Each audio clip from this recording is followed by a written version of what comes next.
เจมส์ชอบเมนูไหนครับ เมนูนี้ครับ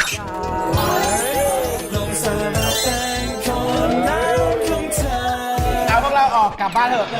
แล้วโค้ชล่ะชอบเมนูไหน เจมส์ชอบเมนูไหนครับผัดบวบครับ เมนู ดูเหมือน ไหนครับ มันจะเป็นเมนูง่ายๆนะอร่อยมาก คนในวงการจะรู้ว่าพี่หูไม่ดี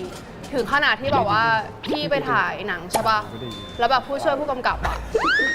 ทำไมอะ บ้า อ๋อนี่